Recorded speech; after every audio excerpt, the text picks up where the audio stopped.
You consider yourself a savvy sales professional. You've embraced social selling and you use all the latest and greatest tools and techniques, but you're not as effective when it comes to your sales results. What are some of the reasons for this? We'll discuss this and more as I break it down in layman's terms for Barb Giamanco and your social-centered selling moment of the day.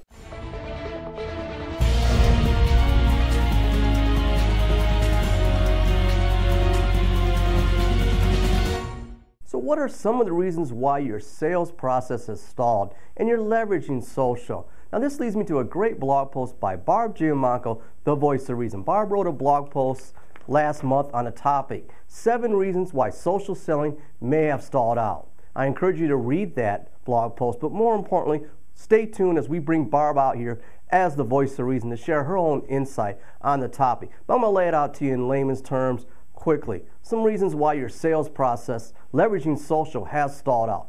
First of all, is there a plan to reach your target audience? Do you know who you're actually selling to? Are you engaging your buyers and customers on the right social networking sites and social channels? Having that communication in the right social channel is paramount. What about sharing content? That's important, but you want to share content that brings value to your customers, to your buyers, to your target audience. Insightful information that brings value to them. Not just information that they want to have, that they desire to know. What about connecting? Always be connecting. Better yet, always be collaborating, sharing value-based content to position yourself as a trusted advisor to gain social proof and social influence. Sharing content that brings value with the right connections. You could have a lot of connections, but focus on quality connections because people buy from people they like, know, and they get referred to. That's right, referral selling is key.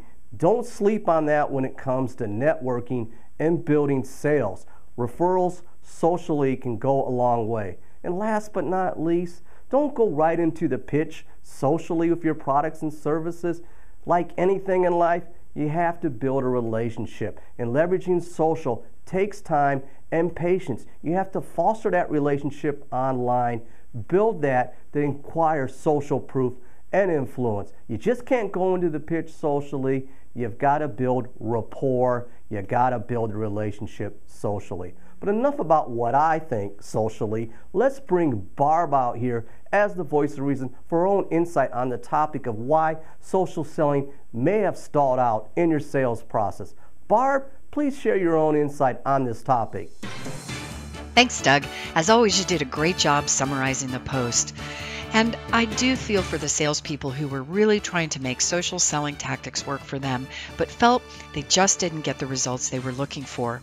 I think one of the biggest reasons is that the nuances of how to operate in the social networking platforms is still misunderstood. There is an art to knowing how, when, and where to engage with prospective buyers. You know, if you're just connecting with people and then simultaneously pitching them, you have missed the entire point of what social networking is all about. And that's a big no-no. If you use these channels simply to broadcast your pitch, you're only going to be ignored and deleted. So I want to remind people that using social channels can help you educate, influence, and engage buyers in order to secure sales meetings. But technology doesn't do the selling for you. And these tactical approaches, they take some time, right? So you need to learn what the buyer cares about and what's important to them so that when you do engage, you're engaging with relevance, you're engaging with educational and informative information that will benefit them in their business. I also think that there's a missed opportunity in terms of leveraging the power of referrals. You know, person-to-person contact remains critical to selling. You just can't spend your days cranking out tweets on Twitter or sharing a few updates on LinkedIn. It's really important that you cultivate a network with people who can help refer business to you and you to them. In fact, a recent IDC survey, the buyers said, hey, 76.2% prefer to talk to vendors recommended by someone they know. And 73% prefer to work with sales professionals who've been referred by someone they know. Finally, 63.9% are open to introductions to new people. Without question, securing introductions through the power of referrals is one way that you can really get in to sales opportunities much more quickly. So don't forget to cultivate those referrals. Back to you, Doug. And there you have it, Barb Giamanco, the voice of reason. Remember to connect, collaborate, and close. And if you've got a topic you'd like us to discuss, please connect with us socially. Thank you.